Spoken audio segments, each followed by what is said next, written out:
Well, let's get into it, man. Let's talk Okay. about everything you've been working on and what you got going on. How did you end up at Instructure? I think that would be something that people would want to hear more than anything to start Yeah. things out. So, Yeah. So my career journey has been kind of that of a bit of a wanderer. So Yeah. I actually got my undergraduate degree in mechanical engineering, and I did HVAC and plumbing design for commercial buildings. did you really? Yeah. That's cool. Yeah. So it was great. I love going out on the site, and you got, the plumbers are out there putting all the pipes Yeah. in, and just like it just felt kind of real, right? And then I went back to MBA school, and I thought, I want to start my own engineering firm. And then I just loved the experience that, it was so much different than my education experience with engineering. And I decided I'll go work for Intel coming out of MBA school. And so, I did a bunch of things when I was at Intel. I spent about 10 years there. I actually got fired from Intel. Really? Yeah. I brought in a video of Lord of the Rings, and I gave it to one of my employees. They loaded it up on a share drive, and so many people were hitting it, it brought the network down. And they're like, okay, who did this? And so they found out it was me that brought the video in. They said, you're out. And so, which was tough. I mean, because at that point in my career, I had tied up so much of my self-worth in what I was doing. Yeah. Right? And so it just hammered me personally. But it did give me a chance to kind of reset, what is important. Yeah. Who is Steve? By the way, what a weird thing to get fired over. I know, it was about that time when they were struggling about digital rights management. I see. Napster had just gotten sued, and they were trying to figure out what they were going to do with videos and stuff. And so I frankly think they wanted to make an example, right? And Yeah. So fire a senior guy. This is important stuff to us. Yeah. Right. That's so crazy. I know. But like I said, it was personally, it was rough. It was, Sure. yeah. And I'm a pretty optimistic person, but I went through I was depressed. I was really, I was suffering. But I ended up going, then I got my first CEO job. So, got a job running a really small startup. We took $1 million of seed funding, and I ran that for about just over a year. We got it to break even and sold it in 13 months. And so, What was the name of that company? Soranti. Okay. Yeah. So What did the company do? we did what's called KVM switches. So it's keyboard, video, mouse. You hook them into a server, and it gives them remote access through Okay. the internet, right? Back Yeah. in the day, and so we did that. We OEM'd the technology to a KVM company called Avicent, and then they ended up buying us. And so then I went to work for Avicent, and did that for it must have been like 6 or 7 years that I was at Avicent. Really? Yeah, and so it was probably 6 years, and I ended up running strategy for Avicent. So I moved back to Huntsville, Alabama, which is where they were Wow. headquartered. And so I was doing strategy, and they ended up buying. We ended up buying a company called Landesk Software here Yep. in Utah, right? And they're like, it's a bunch of Southern Baptists, and they're like, who's going to go live in Utah and run this thing? Oh, we got this Mormon boy over here. Let's send him back to Utah. And so they asked me to come back and run it. And then it was just a year later, it was probably 2 years later after they asked me to run that Avicent got acquired, and the acquiring company didn't want the software piece of it. Yeah. And so they spun us out, and Landesk became Landesk Inc. and a standalone company. And so I was CEO there for about 13 years. And you rebranded it, right? Yeah, so we were Landesk Software. We were spun out to private equity, Thoma Bravo. Ran it as Thoma Bravo for about 6 years, and then Clear Lake Capital bought us and combined us with another portfolio company, and we created Avanti. Yeah. And then I ran that for another 3 years, and I retired in January of 2020. And Thoma came back and said, "Hey, we're going to take Instructure private, and it's in your backyard. Do you want to?" First of all, they asked, "Do you want to sit on the board?" And so I said, "Yeah, I'll do that because I'm retired." And then they came back when the CEO decided he didn't want to go forward and said, "Hey, would you like to run it?" And I said, "Well, Sure. yeah, maybe." And then the pandemic hit, and then I'm like, "Okay, yeah, I'm bored. I can't do anything. I'm good. I'll come back." So that was 2020. Yeah, July of 2020. What is the process like working with private equity firms? Private equity firms, it's been like, so now I've been doing it for, I guess, 15 years working with them. Sure. Right? So, but as a CEO, it was probably the best crash course in how to run a software company, because they've got it dialed in, right? They understand where the value drivers are. They understand that, the reality is a software company makes all of its profits on the renewal base. Right. Right. And so you figure out how to structure a company so that you can go get new business. You can go, but you make that renewal base really profitable. You can run a really profitable, growing software company. So it's been good. Now, two things that are I'd say tough, but the pace is out of this world. Right? They want to go fast. They have a really process. Fast. They have a timeline. Right? And one of them told me right after we got acquired, I was like, do we need to go this fast? Yeah. Right? Can't we take some time to think about it? And he says, look,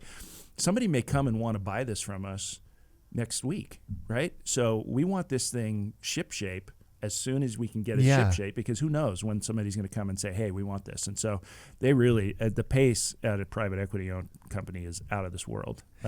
Why are they so good at it? Why do they understand the processes so well? It's just they've done it so many times. Yeah. And maybe it's because they know, like, hey, we want to sell this. We want to get this to a point where we're going to get a good ROI on our investment and sell this. Yeah. What does that do for the company, though? I just wonder, like, do you just keep doing that until you go public again, or like? Yeah, you do it until you go public or you get sold to either a bigger private equity firm, or you get sold, to a strategic or something like that. Yeah. But it's that's where they make their money, right? Is a liquidity event. So that's kind of the focus, and to your point, they've done this 100 times, and now I've done in my career about, I think the last I counted was 26. I've acquired 26 different companies as part of my career. Oh, my word, dude. And every time that I acquire a company, they always say, and we say, here's the plan, here's what the playbook looks like. They go like, oh, we're different, right? We're different. Yeah. So sometimes it's, every renewal is a resell.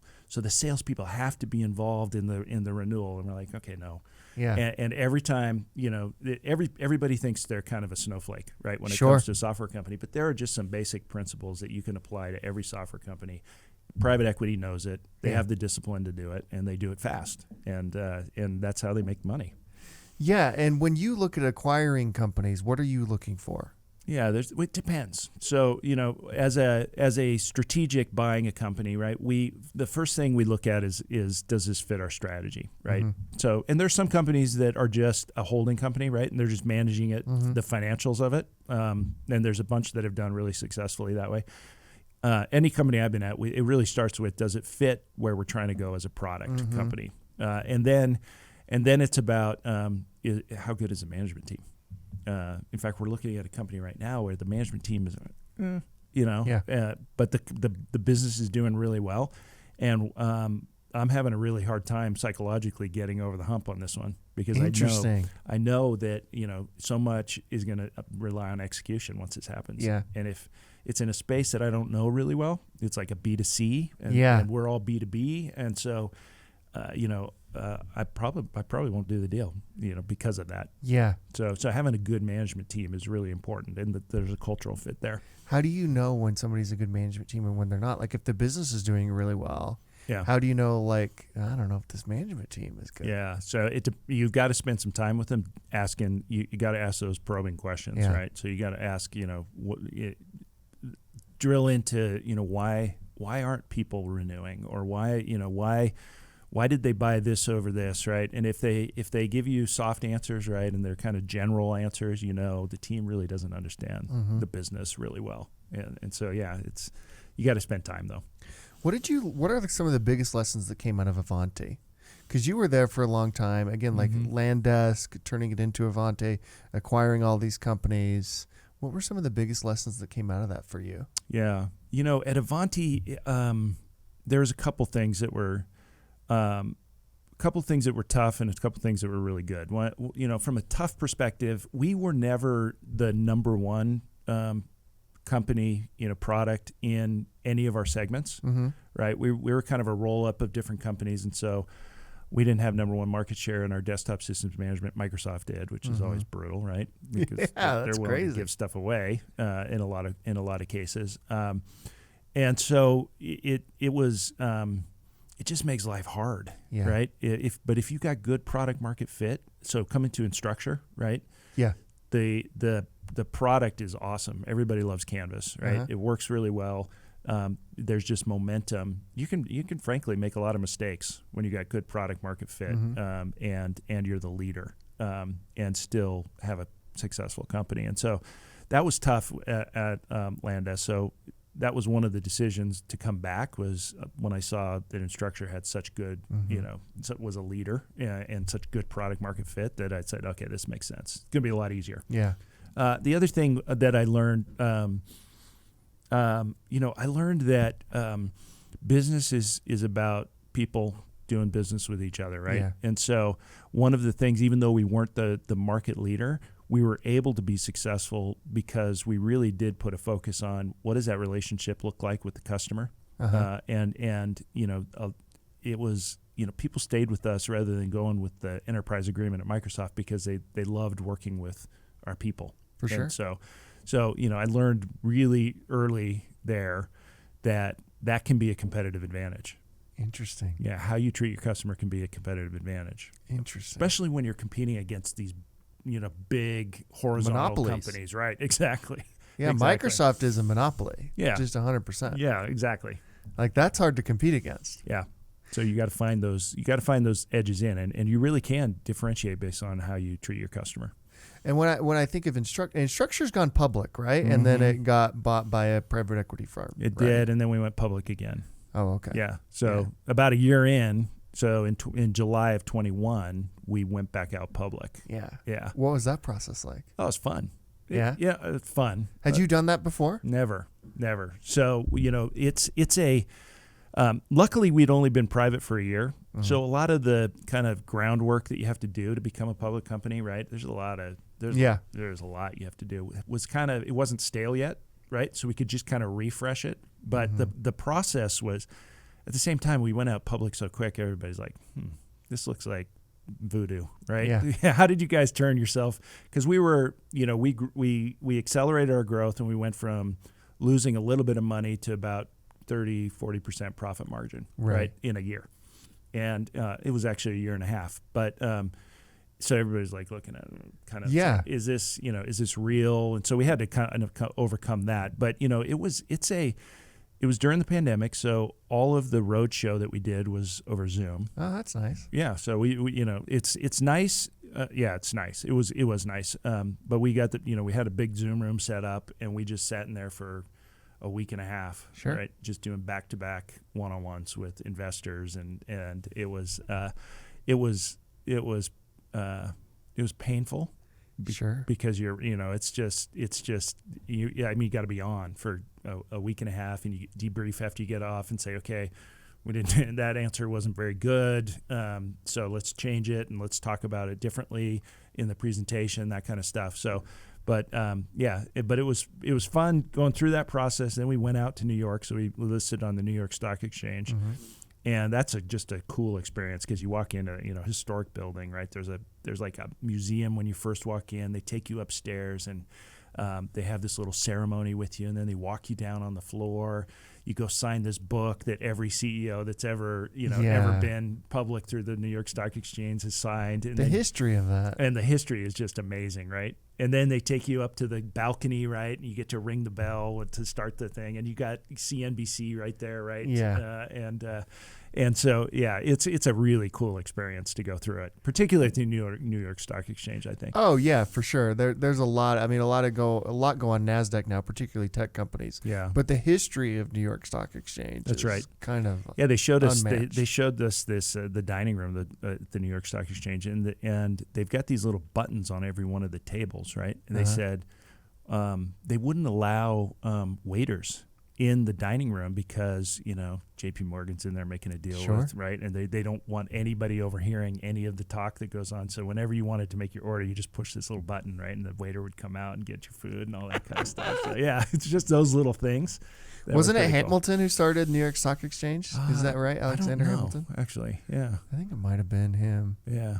The history's crazy. It goes all the way back to the beginning of the country. Right, exactly. Really, which is cool. Yeah, that's way cool. And then the ringing the bell. I've done the NASDAQ button. Yeah.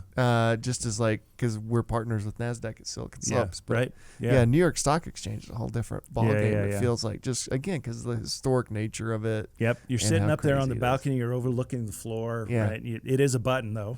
And it just ding, ding, ding, ding, ding, ding, ding, ding, ding, ding, and everybo's going, So yeah, it was fun. It was great. That's cool. I didn't know if I thought, okay, I don't know how cool this is going to be, but that was kind of one of the highlights of being an instructor was for sure. to do that. Yeah.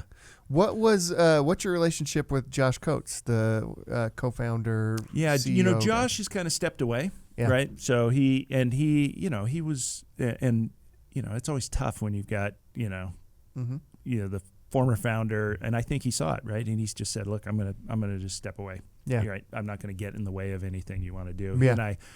He and I went out to lunch before I took the job, and we kind of talked through, what are the things I should be focusing on and stuff like that. But yeah, he's off doing his thing. Yeah, who knows what that guy does? That guy does crazy things. Last time I was talking to him, he was telling me some World War II stuff he was getting into. He's got a tank, right? Yeah, he's World got a War II tank.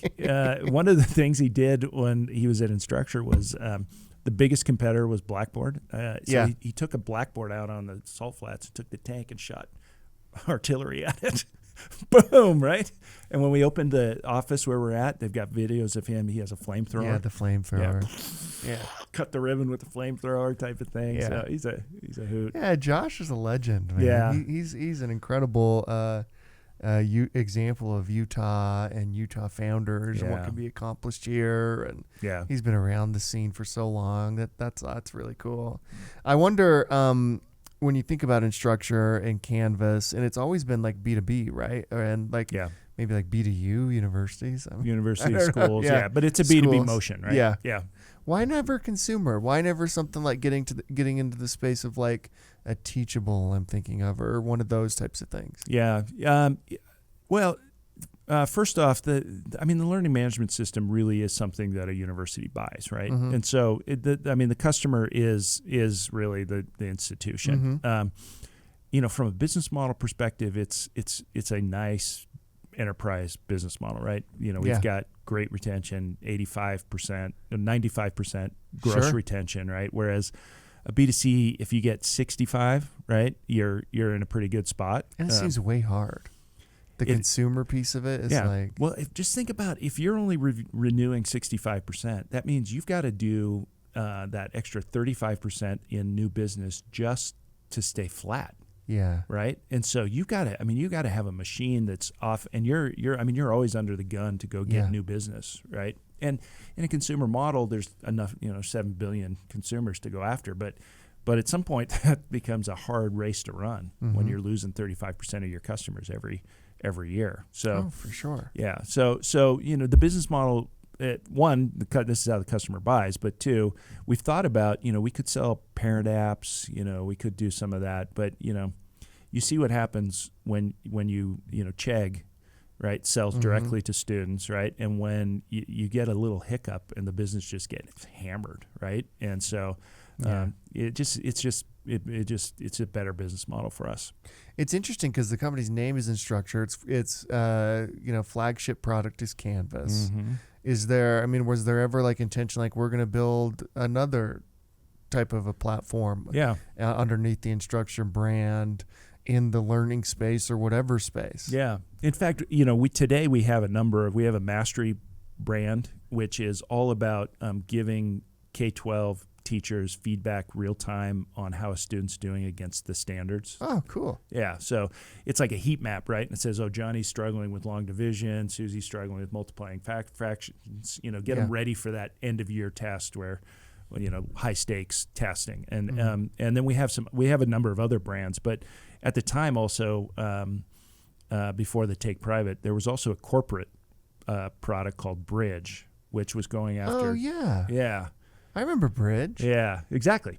And so we decided the challenge with Bridge was it was going after the corporate customer. It was Sure. different than the way that a university used. So we actually had a separate product. It wasn't even built on the same code base as Canvas. Interesting. So we looked at it, and it was first of all, that's super competitive market, right? Mhm. There's probably 30 corporate LMSs out there, and Sure. it was a different product, different sales motion, right? Different customer. I mean, there was no synergy between the two, and it was sucking away a ton of resources, right? It was Sure. losing money big time. And so we're sucking resources off Canvas, which was a market leading product, Yeah. right? With a lot of momentum, putting it onto Bridge, and we said, hey, we're done. We got to get out of this. So we carved it out, sold it off as part of the take private Interesting. before we went back out public again. Oh, Yeah. well, that could explain why your numbers look so good in just a year and a half. Yeah, right. That was a big chunk of it. Yeah. And there was a lot of low hanging fruit to go after, just Sure. from a spending perspective, for instance, right? Yeah. Yeah. What's it like selling into universities? It's Isn't that a tough. long cycle? It tends to be a long cycle. It tends to be very bureaucratic. Selling. It depends on the institution, but selling into a state institution, there's a whole state procurement process. Selling to K-12 districts is the same way, Yeah. right? So yeah, it's a bit So of you a got slog. like quasi-government You do. contracts, right? No, they're just like government. And the RFP process Yeah. is really, and everything's got to be above board, and so Yeah. everything is, and it's slow moving, and yeah, it's a different selling cycle, and the buyers are different too, right? If you walked into a university like an IBM seller, right, that with wingtips and a pocket square, boom, you're out, right? Right there, they wouldn't even open the door for Yeah, you, type yeah. of thing. So it's all about relationship. It's the nice thing is when you get in, like Canvas is, right? We have every Ivy League institution is using it. Yeah. All of the California higher ed system is using it. Norway, Sweden are standardized on Canvas. Once you have that kind of reference base, Yeah. they tend to buy from what everybody else is The buying. market leader. Yep, and Being that's what that they market want. leader has got to be huge. Yeah, once you get in with but again, it's all about that relationship. They're very relationship based when they make the decisions, and it's very much about, again, they don't want to feel like they're being sold Yeah. in that Oh, process. for sure. Yeah. What university is not using Canvas at this point? I mean, how do you grow this thing? Yeah, we've got about almost 40% of all universities are using Canvas, and about almost half of all higher ed students in the U.S. are using Canvas. Mhm. So there's still about 40% some of the growth market that they're using like open source or other Is on-prem. Blackboard still a thing? I don't even know. Yeah, It is? they've got about just under 20% of the market Okay. still. So they tend to be the ones that we Yeah. replace. Yeah. Yeah. Yeah. How do you build sales teams? You seem really good at that. Yeah. It's part art, part science, right? And Yeah. I think sometimes people miss the science part of it, right? But you start with, you've got to start with what does that market look like, and then you really try to understand what kind of quota capacity do I need, right? Yeah. How big does my sales team need to be? And then there's a bunch of things you got to watch out for with the sales team, right? Is if you grow too fast, right, you can outstrip your pipeline, and then you're hiring people that don't have any pipeline. It takes forever to ramp them up. Mhm. You look for people that have good experience, good success in selling, kind of what you would expect, and then you make sure that there's two kind of sales leaders that I've found out there. One is the one that kind of drives with their gut, right, Mhm. and they're kind of a motivational, and they're out there just kind of rah-rahing the troops. Mhm. Let's go kill, take the hill, Sure. type of thing. And then there's the one that tends to be really analytical, right? So I'm always looking for the combination of those two, Yeah. right? Because you've got to be really disciplined in how you manage your pipeline, the visibility you have, because sales is there's part science, but it's a lot of it art, right? There's a lot of Mhm. things you can't control in the selling process, and so I look for a leader that kind of gets that, and then is able to kind of see around corners using some of the analytics, in Yeah. addition to, is an inspirational leader, Yeah. right? And so it takes a while to find those people. I guarantee it does. Yeah. How do you think about incentives? Oh, incentives, Is that pretty industry standard now, or yeah, is it? yeah, I think so. I think the thing that that maybe there's this question about how involved should a salesperson be in a renewal, right? And I think that was part of the challenge we were having at Instructure before the take private was they just had a number, right? And they could go get a renewal or they could go get new business, and so we carved that out and put that into a renewals team and said, okay, you're a hunter, right? You're going to get paid on getting new business, whether that's cross-selling or upselling or new logo business. And so having a comp plan that incentivizes hunting, I think, is super important as part of that process. Interesting. Yeah. Utah's got to be great for sales talent, though, right? It is, yeah. Yeah, it's good. There's a lot of it's harder to find enterprise sales talent. Really interesting. Yeah. There's kind of good when you're talking about high velocity sales, inside sales, or just the get on the floor, right? And just it's just the energy. There's a ton, a lot of really good experience. Finding the enterprise sellers with somebody with that kind of experience is a little tougher in Utah. Where's the best at that? Is it still Silicon Valley is the best at that, or? Yeah, it's kind of right. You want an enterprise seller near the customer, right? And so it really is. We do look for people that have Silicon Valley company experience, but not necessarily from Silicon Valley, right? Yeah. So somebody that's worked at SAP or Adobe or Sure. there are places that you can find really good sellers. More company specific than it is location though. Yeah, for sure. Yeah. When you got back from Huntsville, Alabama, what was your take on how Utah had changed at that point? Yeah, it was. So I came here in '90.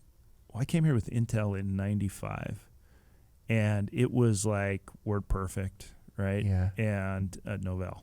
Yeah, that's it.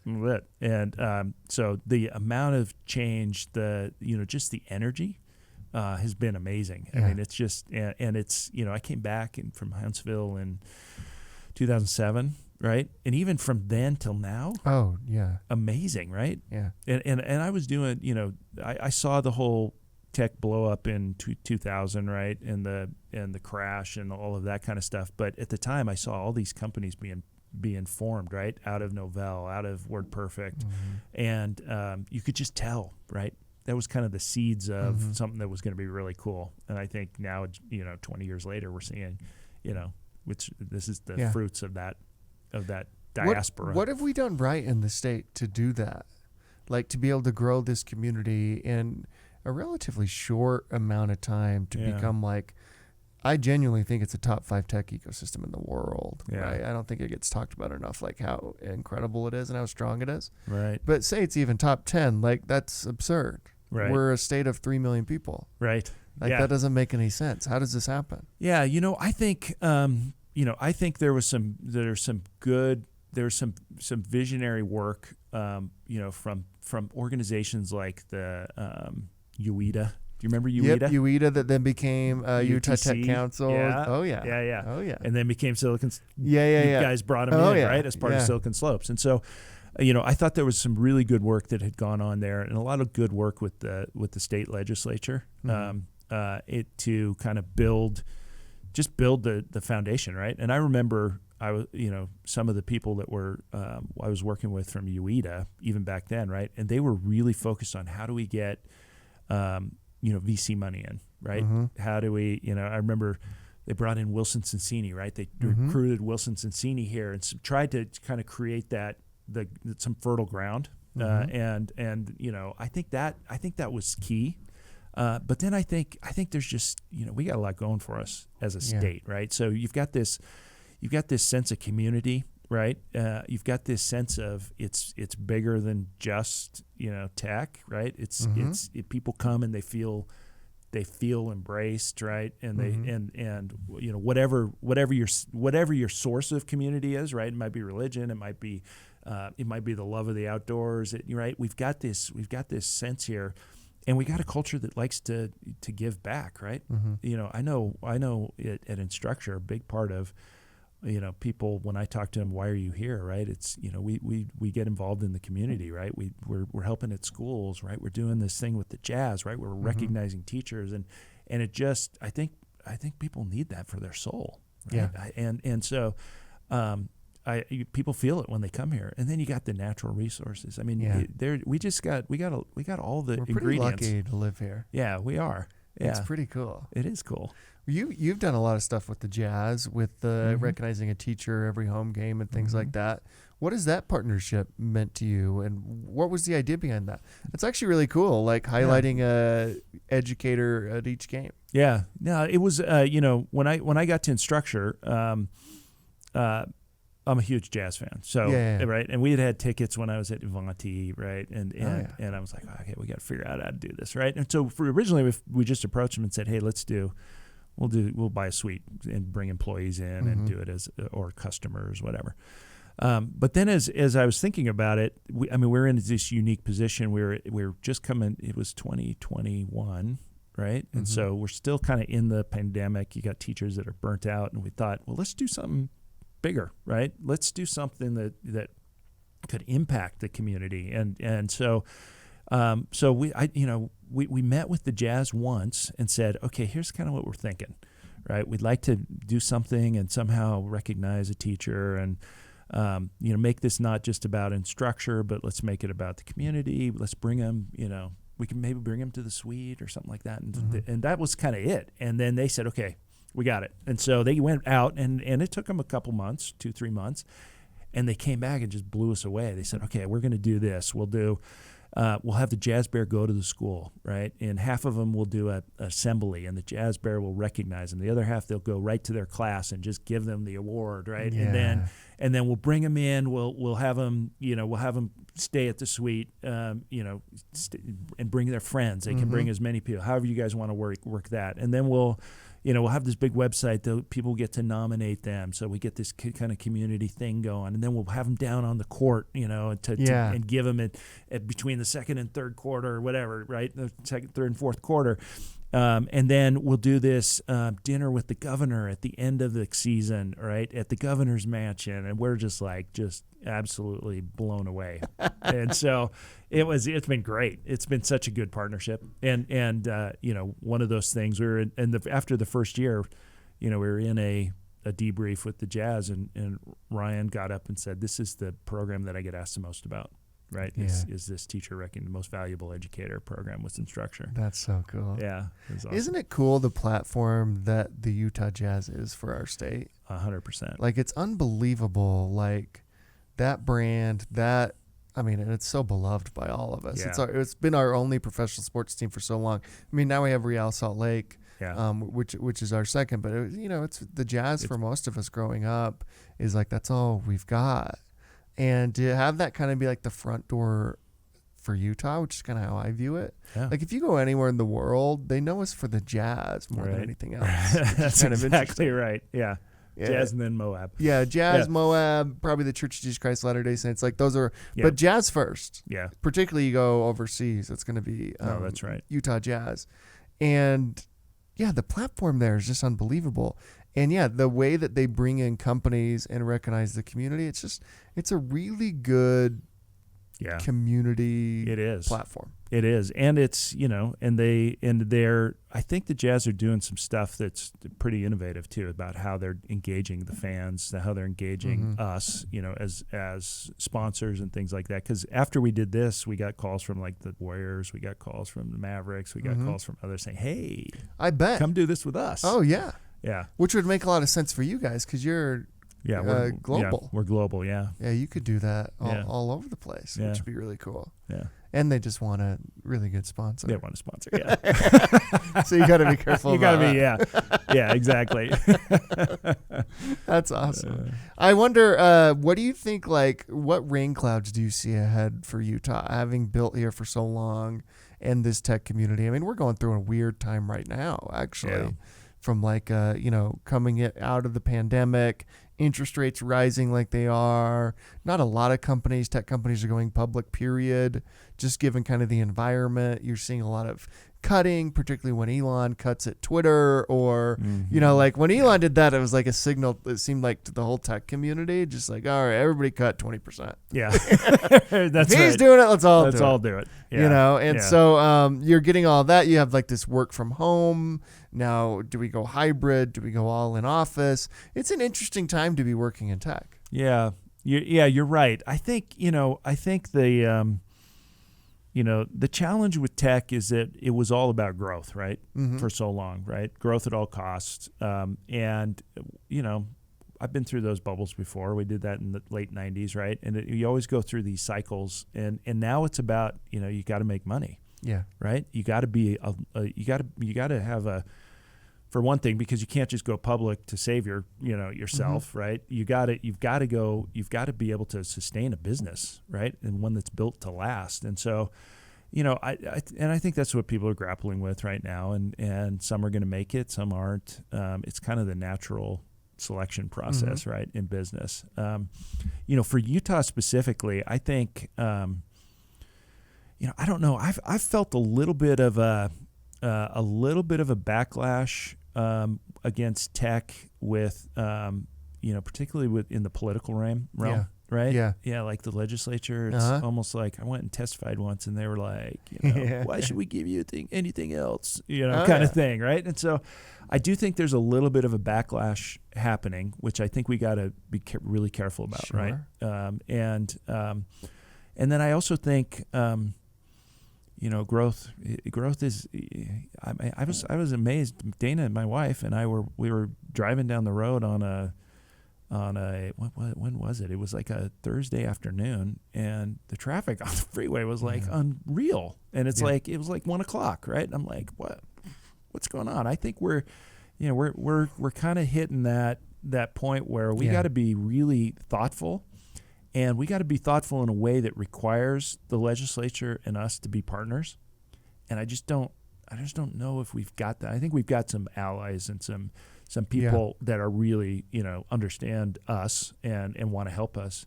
But I think we got to figure that relationship out. Well, you've been engaged in this. In fact, you're on the board of Silicon Slopes Commons, which used to be UTC and used to be UETA. So you've been dealing with this for a long time in this community. It is interesting. Like, our community is not good in that world. Yeah. We're not used to it. We're not used to thinking like, oh, in like 5 years we'll get something done, like that type of thing, right. Or we got to go like compromise. We're like really used to getting what we want by just hard charging and disrupting and all the things that are interesting. And if I think my experience with that community, the Capitol Hill, is like they try to think a little bit more long term than we do. A lot of them don't even like the growth. They would love to stop it, right, or even reverse it. Which isn't possible, and unfortunately for them, and maybe even for the state. I have no idea, but like that's not. You're never going to stop it at this point. Now you just got to figure out how to do it the right way, so you don't become like a Silicon Valley story. But it is interesting. Like we're so, and I also think our community grew up outside of them, right? I don't think a lot of people in our community feel like feels like they owe the legislature or the state government a huge, thank you card for their success, right? And maybe they do and maybe they don't, but I don't think, and like I think the reverse is true too. Like I don't think the legislature thinks like, oh yeah, like we should bow down to you guys because you guys built these like things, so there's kind of like this unique, like almost like a power struggle, and a power dynamic there. But at the end of the day, my experience with both communities is they want the exact same thing, like just a great Utah. How do we grow it the right way? How do we still make it the best place to work, live, and play, and all that type of stuff. But that's going to be a challenge. I see that as a huge challenge, is how do you build the relationships with our community? How do we build relationships with Capitol Hill in a way that, they see our point of view and that we're not trying to turn this into Silicon Valley, right?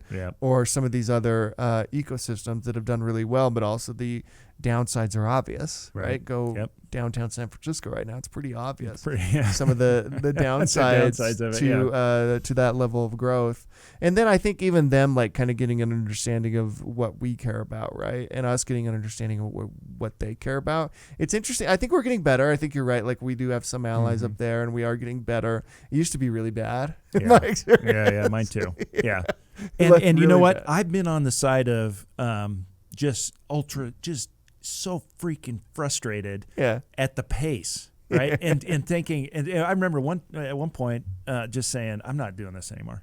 Yeah. I'm not talking to these guys anymore because nothing Yeah. ever happens, right? But I think it's really insightful what you said about there's just this.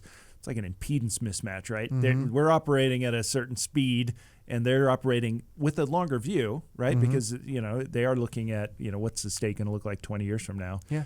And we want to know what how I can hire people next year. Right? Yeah, it's just such a different world than ours, right? Like they're only in session 2.5 months out of the year, right? Which makes no sense to us. We're like, can't you just do that tomorrow, Governor Right, Cox or exactly. Speaker Wilson? Like, Yeah. can't you just do that? That makes a lot of sense. And they're like, no, it takes forever to do anything up here. That's right. And it's incremental and it's hard. And all of a sudden, like anytime our community has gotten involved in anything related to them, we also get press about things that we're doing. Like even just like computer science in every school, there's like, what's their motivation? It's like, what? Yeah, right. We don't want to be involved in these conversations. Right. We just want computer science in every school. Should we just pay for that and not, deal with the press ramifications? It's just a whole different world. There's like a whole system and a whole ecosystem that's built around like making sure that there's constant arguing and bickering and division and stuff.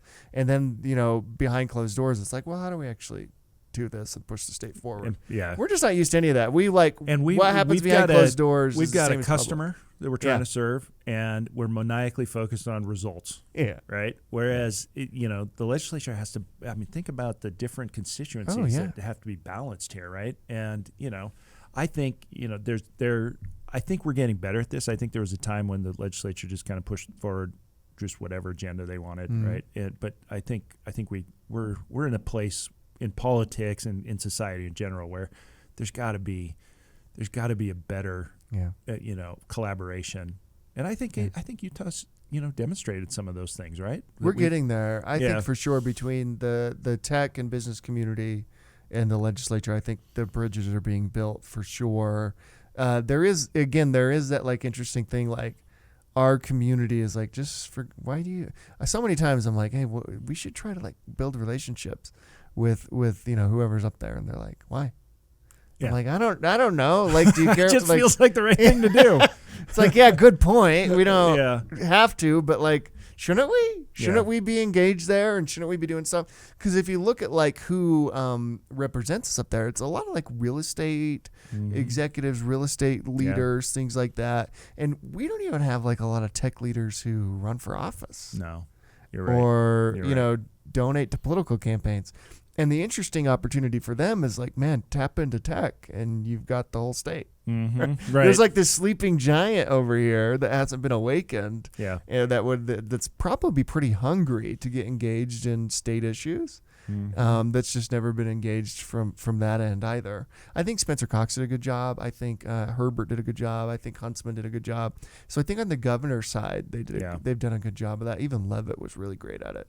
But yeah, the kind of the legislature and the general capital, I don't think we've done a good job of figuring out how to plug in there. No, it's interesting, and it is that because we're fairly unregulated, right? Yeah, and so we don't need question anything. Of too why, is another weird thing. Why is a good question, right? Yeah. Why do we need it? But again, the biggest challenge I just see is just our growth, right? And how do we manage things like public transportation, traveling, air quality. I mean, there's so many things that we can't fix, right? It has to be fixed at the legislative level. That we're going to have to solve those problems as a tech industry, and we can't do it on our own. No way. Yeah. Yeah, that's where we bump into brick walls. It's like, can you just not have like mine on the side of the freeway? Yeah, can we like, not have the gravel pit right there by Draper? Right? And they're like, all no, this, you don't. They're like, you guys don't understand that. That's really important for us. Yeah. We're like, what? Yeah, That's right. important. Well, that was one of those where I'm writing letters and I'm like, no, they can't have this, and it was like it didn't matter what I said. Well, we figured it out. I think I was engaged with you in that one. We Yeah. figured it out on the Draper side, Mhm. like so locally, and then they're like at the legislature, like, you guys don't understand what you're talking about. That's really important for the state. Yeah. So we're just going to override the city. And we're like, we don't understand. You're right. See ya. That's right. All I know is there's a lot of dust blows off that thing. Come on. Well, are you guys still in Cottonwood Heights? We are, yeah.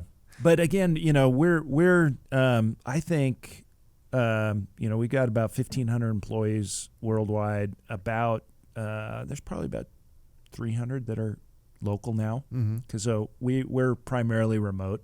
In fact, we're not requiring anybody to come back into the office. Interesting. So so we're downsizing that. We're Really? Yeah, we're gonna we'll I think we had, when I first started here, we had 4 or 5 floors, and now we'll be down to 1 Oh, at some wow. point. Yeah. That's nice. Has that been good? Like overall, like this distributed workforce? I think idea? so. Yeah. Prior to 2020, I remember at Avanti just trying to hire engineers was Yeah. just brutal here, right? And the fact that we can hire anywhere now has made it a lot easier to find talent. Oh, yeah. So, yeah, I think it's we've debated, should we make everybody come back in? We have about 400 or 500 engineers, and only 50 of them live within commuting distance of the office here. So even if we did say you got to come in, it's like, Yeah. okay. Instructure had an office for a while in American Fork too. Do you still have Pleasant that? Grove, Exis. Or No, Pleasant Grove. we got it. We got Yeah. out of that Yeah. back in 2020. Yeah. Okay. Yeah. Yeah, that makes sense. Yeah. What do you think about, like, when I think about your industry, education in particular, just kind of the broader education space, AI Yeah. might be most disruptive to education. Yeah. Yes. Disruptive sometimes has a bad connotation. Sure. Right. I think it's in a good way. It's going to change. It's going to change the face of education. So there's part of it that's okay. Every kid's going to cheat, right? Mm-hmm. Sure. And that's a natural response to technology in education. So when Google came out, now that they're not going to have to learn anything, they're just going to look it up, right? Or a calculator, right? I mean, it's always been that way. And there'll be elements of that. I think it's going to require education to think differently about how do we assess understanding, right? Because you used to be able to just write an essay, and then the teacher would say, "Okay, I think you get it." Right? Yeah. I think it's going to look a lot more like, the doctoral defense, right, of your doctoral thesis and things like that, right? Where you're gonna look at other ways to assess understanding. But there's some really cool stuff. We just announced a partnership with Khan Academy. Oh, cool. Which does, they do their mission, they're a nonprofit. Their mission is free education. Yeah, they're great. For all, right? But they've built an AI writing tutor using they've got all this content, right? And so they train the models with their content, so you don't have to worry about OpenAI having all this information about people's about education content. And then they what it does is, rather than if a student comes in and asks a question, I got to write an essay. They can't just write, I got to write an essay on George Washington. Will you write one for me? It'll say no. But why don't you, tell me what you want to talk about, or, and it'll actually help them like a tutor would help, right? Yeah. And walk them through that. And then, they can take a paragraph and say, hey, how does this sound? Can you help me write it a little more formally? And it'll give some suggestions like that, or it'll ask. It's very Socratic in that it'll ask questions, right? So this part about George Washington, when you talk about him in the war, you really didn't. What were you trying to get to?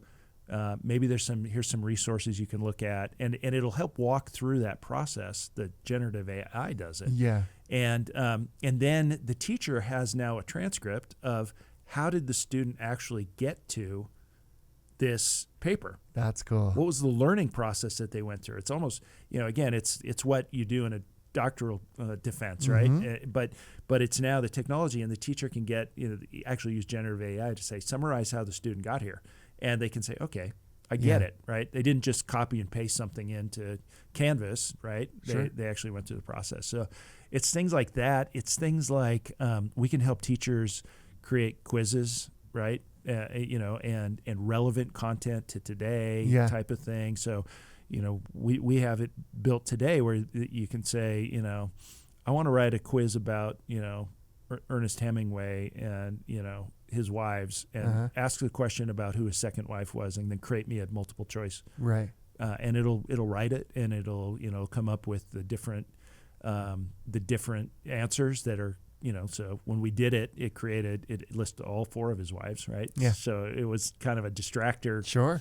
And then when the student answers it, it'll provide feedback and say, no, this was his third wife, and give them some, feedback on Yeah. it, and or say, yes, you got it right, type of thing. And all those are things that are super time consuming for a teacher to do, right? And so we can take some of that off of them so they can focus on teaching, right? They can focus on working, student to student. So I think it's going to be massive. I think you're going to see a ton of innovation in the space. I think it'll be really positive long term. I think it'll take a while, though, because there's huge privacy concerns.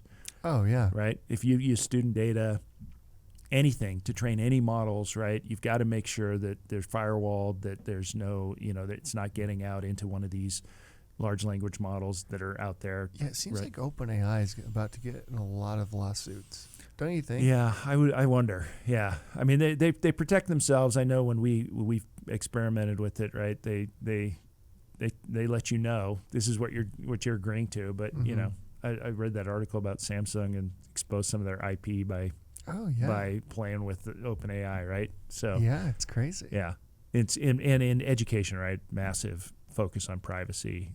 For sure. It's going to take a little while to kind of work through some of that. But How do you think AI will help with sales? Like, helping close these deals faster or anything like that? Yeah, I think you can use AI. I think a lot of the process, the process pieces that sales guys don't like to do anyways, right? Yeah. They can just take it off, right? Follow-up emails or, even prospecting, right? So I think a lot of those processes will be able to, to offload off a seller. There's already some pretty cool technology that also you can take the data that's in your pipeline, right? Whether it's in Salesforce or whatever. Clary has some of this technology that can help you also craft some sales strategies and some, close plans and things like that. So I think it's going to take I think it's going to level a playing field. It's still going to be, a seller and a relationship, right? It's still going to be that, right? Yeah. That's still got to be the important part. But some of the stuff that good closers don't like doing anyways, I think it could take that off of their plate. Yeah. What's next for you? How long are you going to do this? You've retired once. I retired once, yeah. I'm having fun, so I'm gonna keep doing it for a while. I do have other things I want to do with my life, right? Sure. And I'm 59 now, so I'm thinking, okay, maybe it's time to go do other things. But right now there's no plans to kind of step aside, but because it's Do you fun. like being a public company CEO? To be 100% honest, I don't love it. Yeah. I think when you're a private company, it's really easy. Particularly because when I've been private, I've really had one investor. You get in a room, you have the conversation. This is, you make a decision and you go, right? Yeah. Whereas with public company, you really you're thinking about, okay, what's my beat and raise model? And, how do I, how am I going to talk to the street about this? And, and then you have to have, so we just did our earnings last week. And, I think I had, it was 30 calls last week, 30 half-hour calls, right, with different investors throughout the week, just kind of talking through the quarter and what's coming and our guidance and all that kind of stuff. So it's a big overhead. Don't you prepare for that for the weeks it comes and the week's crazy? It's right. It's exactly. Yeah. Well, it's good to see you, my friend. Thanks for everything you're doing. And you've been an instrumental part of this community for decades, man. Thank you. You've led some of the most iconic companies to ever come out of here. So appreciate everything you've done. Always good to catch up, Clint. Thanks, my friend. All right.